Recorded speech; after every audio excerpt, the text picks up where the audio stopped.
just outside of the Peterborough box. Inside the Peterborough box, and he's had the shot, he's goal! What a fantastic goal! Hello there, everybody, and welcome to the Batball podcast. We're here for episode 79, and we've got a fantastic guest on with us today, and it's someone that I've wanted to interview for a long time. It's someone that I've spoken to fairly frequently, actually, and especially in recent times, and thankfully we've been able to get them on the podcast. So you'll all know him, Dore On Tour, Mr Dore. How are you doing, mate? You okay? I'm not too bad. Thank you for having me on. I'm buzzing, and at last, I'm on this podcast. But yeah, I'm loving life. I'm glad. And do you think that your positivity at the moment is kind of tied to how Forest performances are going at the moment? Of course they are. Not just that. Everything. Life inspection. I'm living. Forest are winning playoffs. Life's good. And yeah, I'm always positive. Loving life. I'm glad because I've seen that you've been doing a lot of cool stuff. I saw that you did something with Kevin Campbell recently. So I want to know a bit more about that. That is just, the tip of the iceberg of stuff you've been doing. I've seen you've done a lot of great stuff. So tell me more about a bit that you did with Kevin Campbell. So basically, I'll start with Kev. I first met Kevin Campbell through lockdown. And it was weird because I was interviewing X5 players as well. I interviewed 16 X5 players. And with Kev, the first day I met him, we bounced off each other so much, and then since then we keep speaking. And then I said to myself, I want to try and do like an evening with Kev. And then when I told him about it, he went, "Let's go." And then, lucky enough, as a football fan and a fanboy, I spent 3 days with Kevin. So like the first day with him, we did an evening with Kevin, and then it was fantastic. We raised a lot of money. Second day, I did something on my channel as well. We interviewed Kevin Campbell at the City Ground, and then the third day, we was in the posh seats, the prawn sandwich brigade, in the posh seats with Kev, and I was like, as a football fan, Kevin Campbell was one of my idols. In the 97-98 season, he joined Forest 95, I think it was. And to have that person around you for 3 days, it was just like, I had to pinch myself sometimes, because like I said, he's one of them guys. Sometimes you can't take ex-players seriously, like you talk to him and then you don't really talk to you afterwards, but that's fine. But with Kev, he talks to me all the time. He gives me advice, support, how to deal with stuff, and that. And it's good to have that relationship with Kev. And yeah, it's just, I'm loving it. Like it's like I'm a fanboy, and why not? There's no better feeling than that, though, is there? You know, the idea of when you meet someone that, for example, I met Lewis McGugan yesterday. And at first I thought to myself, we got into the press bit, and I just arrived. I was super nervous, sweating, and I was like, okay, who that person's just looked over. They look familiar. I'm pretty sure that's Lewis McGugan. I reserved myself. I thought, do you know what? I'm going to leave it because I always loved Lewis McGugan as a kid. And although he's never been the legendary best Forest player ever, he was incredible whilst he was there. And that goal versus Ipswich, I'm sure we both remember. And so I got into the press box. We were sitting there for a bit, and Colin Frey and David had gone for a little bit. And I saw him there, and I was kind of like, oh my God, that is Lewis McGugan. And for the whole time that I was there, I'd said hello to him a couple of times, and I drank a coffee and sat and said hello again. But I didn't get a picture with him. I'm so gutted. But I was lucky enough. I had Lewis McGugan on my channel through lockdown, and he's a nice guy as well. And I think with people like us, like we fanboys, and I understand when it's ex-players. They just want to go in there and watch football matches. Like we all get it and that, but I don't. Just go. If they reject you, you move on. So I'm gonna give you advice to you. Like go up to him and say, "Have a picture of you," and all that. Like I think you should be scared, because like I said, I can be scared, but I got this confidence now, a little bit of confidence from, like I say, getting advice from people. Just do it, and if they say no, you move on, and that's it. But I won't say, oh, I wish I did this. do it, and that's what you can do. Just have no regrets about it, because it's definitely something that mentality that I wish I had more of a couple of years ago, because there was opportunities to do things and I just said no straight out because I was like, I'm a bit nervous to do that, and for example, when I was first starting to report at Forest, I just make sure that I didn't speak to pretty much anyone. I was just so nervous. But then as time gone on, I started watching the players come in, and I've met Steve Cooper a couple of times, nearly every time I've been there. And to do that, to meet the training staff, to meet Stephen Reid, to meet all the players as well, is just such an amazing experience. But yeah, yesterday I do regret not getting a picture with Lewis McGugan, but I did manage to photobomb a BBC Radio Nottingham one, so I'll take that.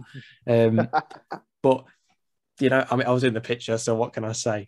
But obviously, we both share a love for Nottingham Forest. This is not a place where I have to be impartial, so I'm going to show my love for Nottingham Forest. You've definitely been to more games than I have, because this is probably one of the only times I've been to this many games ever. And you've been doing this for years, I know, going to watch Forest. So it's a pivotal moment for Forest at the moment. They've got Sheffield on Saturday and again on Tuesday, playoff semi-finals. How do you feel about that? It's incredible to think we're here. Game against Sheffield United, I'm confident. I've said it on all platforms. I wanted Sheffield United in the playoffs. Not because I want revenge after the 2003-04 season, the Pool Hart, because when we played them at their ground, it was 1-1 when Ryan Yates got the goal. But I think we can get a result of them against them. And the question is, do we deserve to be in the playoffs? Not really. After what happened the first 7 games under Chris Hughton, it's a strange one, and the momentum we had in the Steve Cooper, beating everyone, beating loads of teams, especially away from home, it's mad. So this game, like I said, you see on social media people saying, "Oh, we're going to lose against Sheffield United, blah blah blah." Come on, Forest fans! It's just ridiculous how people It's all right. It's okay to have an opinion. It's fine to have an opinion. You can say what you want, but the fan base, we've got to be confident. Like I said, I'm not saying everyone is. It's just it's always going to be like that. 5 or 10% Forest fans thinking, "No, we're not going to do it. If we don't make it, it is what it is." But I think going into playoffs is just, especially the younger fans, embrace it because we always hear about the European side, the older generation saying that, "Oh, we won it, blah blah," and the younger fans say, "Sick tired of hearing it," and what? That's the history. And if the younger fans don't want to hear it, go and support someone else. The playoffs, as Forest fans, got to think positively. I'm thinking, yes, we can do it, and I'm saying to myself, we can do it. Sheffield United is going to be a tough game, and if we beat Sheffield United, if we get Luton or Huddersfield, it's going to be a big game as well. So it is what it is. I'm ready for the playoffs, man. I can't wait. It's a massive, massive moment for the club, and for me, it's the biggest outing that I will have ever had as a Forest fan. It's the biggest moment that I've ever watched, even if I was to watch it on TV. Biggest match I've ever watched for Forest, where I've been alive to witness it, and to be able to have the ability to go and watch them on Saturday is great. But as you say, a lot of people saying, "Oh, we're going to lose. They're our bogey team. Historically, they've done this, and this," and it's like, well, okay, yes, but you're forgetting that we've got a completely different manager, a completely different squad, a completely different tactic, and we've got a completely different mindset. We're not in a mindset of, okay, let's just go out there and see what happens. We're in a mindset of, we are winning every game. We're giving everything to the very last minute, as we saw against Huddersfield when Lyle Taylor got those goals, one with the penalty, etc. And you've seen through any other games, Forest want to win games now. They want the 3 points. Even if you're a small team, they're going out and they're beating you 4-5-0. They want to, because they want the 3 points. And I don't think that any team within that top, the other 3 teams that you would have been able to play would have been an easy game. We've just got to accept it. Every game is tough, but we've got a good team. We need to trust in Steve Cooper, right? 100%. And let's be real. And like I said, my first choice was manager was Chris Wilder, now the management manager. and Steve Cooper coming in, and I was lucky enough to go to a fan forum, and it's all right. It's all right saying the cliche. I want to do this for the club, this and that and the other. Listen, when I heard the thing about Steve Cooper, what he wants to do for the club, on the pitch and off the pitch, you want to hear that. And since then, since the fan forum, and now he backs it up. And now with the playoffs, it's crazy. It is crazy, and sometimes you got to pinch yourself and think to yourself, "Are we really in the playoffs?" And I'm looking forward to it. Like how long Steve Cooper's out of Nottingham Forest, like he's done an amazing job, and especially the younger fans, we've got to think we've never had this in our life since we've been a Forest fan. So we've got to take advantage of Steve Cooper being our Forest manager, and because it always happens in life. Like the bigger clubs, I will be sniffing on Steve Cooper because he's a fantastic manager. And looking enough, we're Forest, we've got him, and hopefully we can do something forward and get us in the Premier League and get a new chapter at Forest. Well, yeah, and obviously, you know, when a club has to appoint a manager, especially a club like Forest, where we saw those first 7 games of the season and we realised there's a real potential to be relegated this year back to League One, something that I think we all feared, but was a real possibility. I must admit, at the start of the season, I thought, what is the point of going and watching Forest? And that's a horrible thing because I love Forest, but I wasn't in the moral... I don't know how to describe it. I wasn't in the right mindset to go and watch Forest because I thought, I'm just going to go and watch them lose every week. And there's better things I can do on a Saturday. But, you know, I didn't give up the faith, but there was very little of it. And, you know, when it came to appointing a manager, I was on the same page as you. Chris Wilder, he's just been at Sheffield United. He's done a great job for them. He'd do a job for us. But I thought, who the hell is Steve Cooper? And now I think to myself, do you know what? It just goes to show, you know, never judge someone before, you know, you get to know them and see what they can do. And it's incredible what he's done. 100%. You meant, like, before we change subject, before you said it, like, the first 7 games under Chris Hughton, I mentioned the Stoke game. After that game, I didn't want to go back to watch Forest because it was depressing.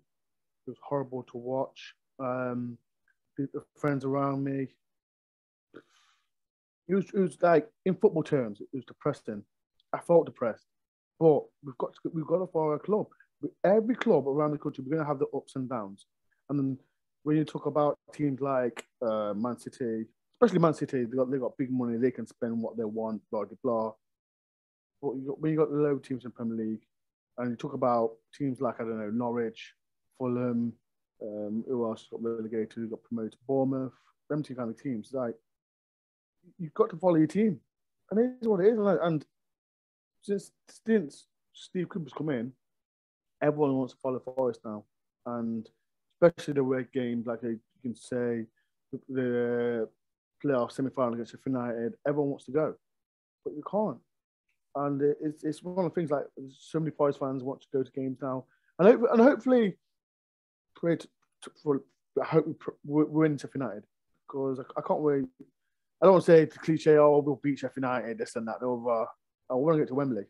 I said to myself, I'm not going to Wembley till Forest go there. Simple as that. But we've got to get past Sheffield United first and see from there. It's a hard game. It's a very hard game, you know, 2 teams that are, and, you know, and I hate this because people have messaged me and they've gone, yeah, but look at that whole game, you know, you're not worried going to Sheffield. I'm not, well, 7 changes. You know, when Panzo is the best performing out of those back 3, which he was, in my opinion, you've got Zande Silva and Mighton, both of them not first team proven, and both of them clearly needing a loan spell. And you've got other players in that squad that are definitely not first team ready. You've got 7 changes to the squad. Okay, you draw against Hull, not a great result. But let's be completely honest here. You know, we should not judge our momentum going into the Sheffield United game by the Hull game. We should judge it going off the Fulham game and the games before that. And, you know, people can say that the Bournemouth game, whatever, but we weren't awful in the Bournemouth game. The second half was pretty dire, But we've got to say, before that, we were good. And the referee, unfortunately, officiating let us down. And that brings me on to my next point about VAR as well. Obviously, they've confirmed, I think it was John Percy confirmed, that they won't be using VAR in the semi-final, but they will be using it in the final. What are your thoughts on that? Disgrace, because like you mentioned, when we played Bournemouth, and if we had VAR in that game and that penalty decision that we had, it would have been a completely different game. And now the semi-finals, and it's important, like I said, as every Forest fan know, we've had poor decisions by the ref. And if we had VAR in them games, maybe we would be in top 2. So to have VAR in the Sheffield United game, it's a disgrace, if I'm honest. And if, I don't know, I'm not saying just Forest, it could be Sheffield United, Luton, Huddersfield as well. If them teams don't get a bad decision because of a ref decision, and then something's going to go mad, because I know the Forest owner, Mr Marinakis, and was made a massive complaint. So for the VR situation, I think we need it, but we haven't. And Forest players must get on with it and deal with it, because, like I said, if a bad decision happens, then it'll bite the FA in the bum, or the AFL, whatever it is. And it is what it is, but we've got to focus now and just forget that VAR won't be in it. Absolutely. And I think, unfortunately, with our fan base, and I don't like to say this because I think, I love all Forest fans. We're all supporting the same team, and we're all doing the same thing. We love this great club. No matter where you're from, no matter where you live, we all love Forest. But the problem is that people are very quick to blame a result of a game on bad officiating.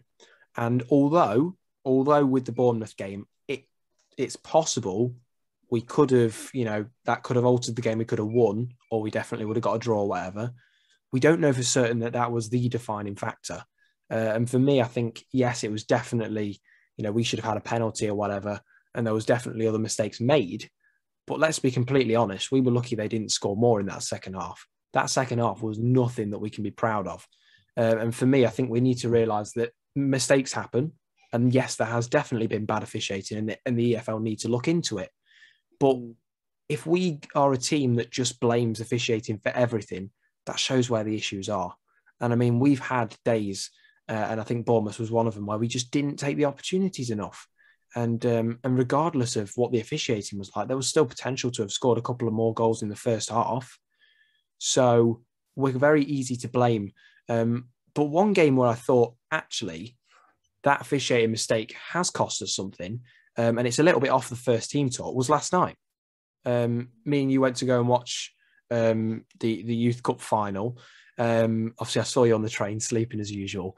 So just putting that one out there. He was asleep. Liar. You know how it is. But we got there, and it was a great game. Obviously, Manchester United scoring the first with I think it'd be Reece Bennett off the free kick, and then Forest getting another one from Joshua Powell, who just slotted it into the right. It was a good goal, bit of a mistake by the Man U keeper, but a good goal nonetheless. And then I think it came to Zach Abbott in the second half, and he had fouled Garnacho, but it was on the edge of the box. I mean, it wasn't even in the box. It wasn't a penalty. And that, I think, actually did cost us the game, because I thought the momentum we had, and we were dominating from about 25 minutes into the game. After that, we were dominant. We would have won that game if they didn't get a penalty. What do you think about that? Do you think we would have won if they didn't get the penalty? Listen to me. We from the whole game, we was on top. Their goal, Manchester first goal was poor goalkeeping. Let's be real. But from that, we controlled the game. We had better chances, better the ball. We should have won the game, but because another ridiculous decision that was never a penalty cost us the game. And when they scored the goal, the momentum we had went downhill, because we played in front. Let's be real. They were playing in front of, let's say, 60,000, 70,000 Man United fans there, and the momentum, like the Man U sport was absolutely shocking last night. Absolutely shocking. And when you win 2-1, the Man U fans piped up, and it's going to give these young players a boost. And these Forest players, got to pride themselves. They've got to be proud of themselves. Of like, they'll be. I think they'll be upset because of the decision. That was really, really bad. And I just hope because that decision doesn't affect them long term, because these young boys, and especially I want to mention the left back before. He's only 15 years old. 15 years old, left back. I forgot his name. What his name was. But yeah, it just. Yeah, but it was a really bad decision. And we should have won it, but it is what it is, and just hopefully these young players can be better in the future. It was something I touched on last night when I was doing some reports. It was the immense pressure on the players, and this was even before the game.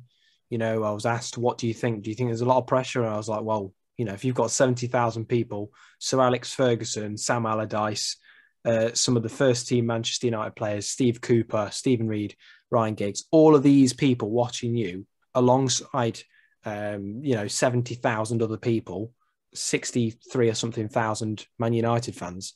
How are you going to feel? You're going to be under immense pressure. There's scouts out there watching you that might potentially bring you to the team.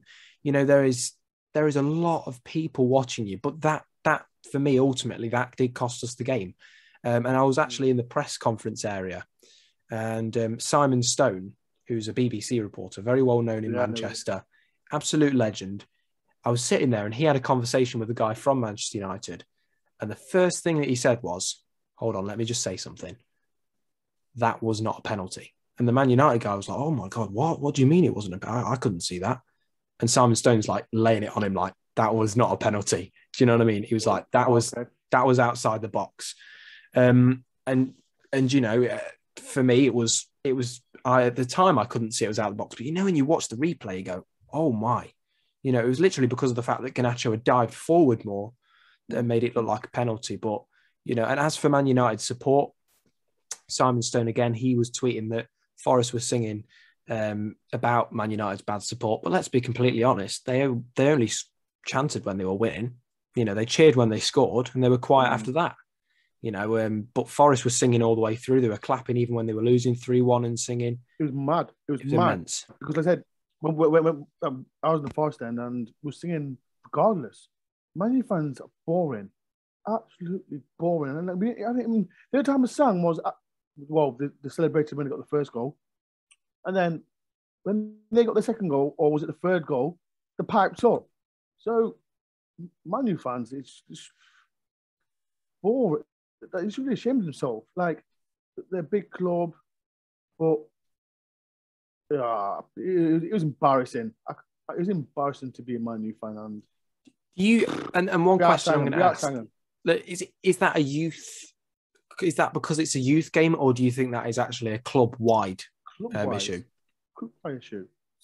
Like, it was my first time at Old Trafford, and you hear the other fans saying in the past, like, it's like a theatre of boring. And I thought to myself, let me see what everyone talks about, and then when we got there, even when we were at the ground, you expect people singing, whatever, and then there was no noise. If people see my vlog, my vlog's out now, and Forest fans singing more than my new fans, and it was just boring. You got the clappers out, which I don't know why they need clappers. Boring. Forest fans should be proud of themselves, like going to a stadium, 6,000 plus, took over Old Trafford, and it was just embarrassing for the Man U fans. But it's what it is. They do what they do, and yeah. It's always a tough call, you know, when it comes to talking about other fan bases and stuff, because there's always the biased element. But I can agree with you on that one. The Man United fan base last night, they didn't impress, and I don't know if it was just because there was, you know, not really Man United fans watching, if there was neutral people there, or perhaps a lot of them haven't been to a Man United game before. I'm not quite sure, because the last time I went to Manchester United in 2010, I was 5 years old. It was Manchester United versus Wolves. We won 4-1, and Sir Alex Ferguson was on the sidelines. It was a proper team. I've never heard a stadium so loud. I mean, that was sold out to the brim, no seats empty. So I think the atmosphere has definitely faltered, as different managers have come in, and, the club's obviously had a bit of a decline. But it's good to see that Forest still held that famous atmosphere that they're known for, home and away, and even singing the Mull of Kintyre, however many miles away from home is incredible. But kind of the last thing that I want to touch on, because we've only got, because of me not having a Zoom license, we've got about 9 minutes left. So I kind of want to ask you the one last thing, regardless of how Saturday and Tuesday go, which I hope they go well, and I think they will. What are your thoughts on next season? Is there players that you're looking at that, regardless of what league we're in, we should sign? What are your thoughts? Listen to me.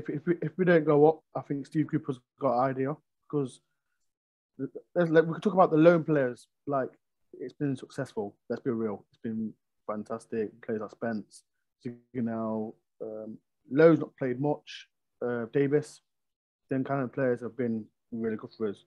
So if we don't go up, I think Cooper's got an idea of bringing more exciting up and coming players from, especially the top clubs.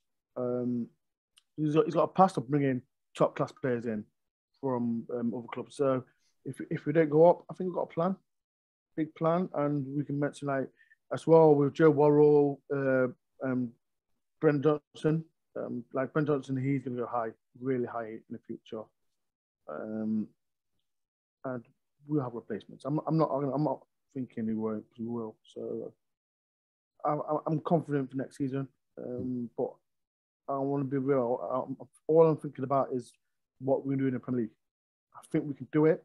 So it is what it is. I think if we need to bring in young players, young and hungry players, because as we know, in the last this year, we was bringing old players on big wages, hard to get rid of them, and it was a sad state of fear at the club. So I want to bring. I think Cooper will do it. He'll bring in young players who's hungry, because, like I said, we can mention Spence, Garner, Davis. They're hungry players, and that's why we're doing so well.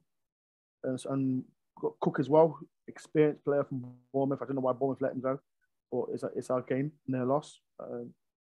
So it is what it is with that situation. But I'm confident Cooper can do the right deal for it.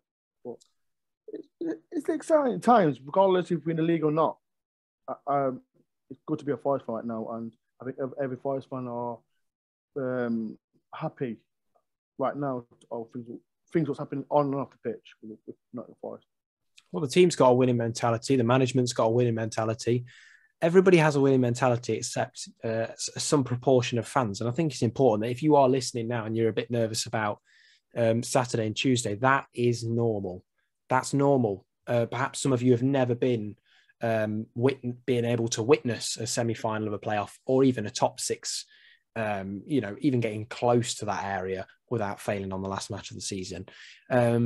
So be nervous, but just be ready to have a winning mentality. We've got literally nothing to lose. This has been a great season, but we have absolutely everything to gain. And, it's going to be incredible. As for the loan players, of course, they're going to have to go back. I think we've got a real possibility of signing Zinkernagel. I can't see Garner coming back because of Ten Hag's youth focus, but there's always the possibility. Davis, I can possibly see him coming back, if I'm being honest. I think he's got a bit more game time needed, and I don't see Aston Villa using him. Spence, I don't think so.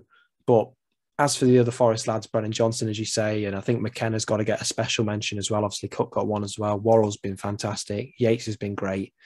And I just think the whole team's been fantastic. And for me, the closing note that I want to give everybody, and I'm sure that you'll share this vision with me, is that no matter what happens on Saturday and Tuesday, we love Forest. But we should all be optimistic. We should all have a winning mentality. I think we're going to go out and beat Sheffield. It won't be easy across the two legs, but we're going to do it. I think we're going to do it. We are going to do it. And that's what Forest fans are going to think. we can get a positive result, and I think we can do it. Confident. But we're ready. We are all ready. We're ready, absolutely, and I think that might actually be the description of the podcast. We are ready. Now, just before we go, that was episode 79, as I say, with Mr Dore, Dore On Tour there. I'm just going to let Mr Dore just kind of plug his latest episode, and I'm going to get him to send me the link so I can put it in the description and whatever. So I'll hand over to you, Mr Dore. Tell us all about your new episode. Like I said, I do Dore On Tour. I do Forest home and away games. Interact with Forest fans. I do reviews and preview shows as well. And like I said, I'm having fun. Like I said, I interact with ex-Forest players, and it's all sorts of Forest as well. And that's what I'm doing. But I talk to Forest fans on my channel, and I've been doing it for 5 years. I'm nearly on 7K. So everyone, make sure you subscribe to my channel. But yeah, I'm enjoying it. I'm having fun, and that's that's what I do. Have fun, interact with fellow Forest fans, and it's something it's positive, but I enjoy it. So make sure everyone subscribes to my channel, Dore On Tour. Absolutely. Very commendable. Thank you very much for joining. Make sure that you get into that 7K, but we all know we want to get a bit more. So let's go 8K, 9K, 10K.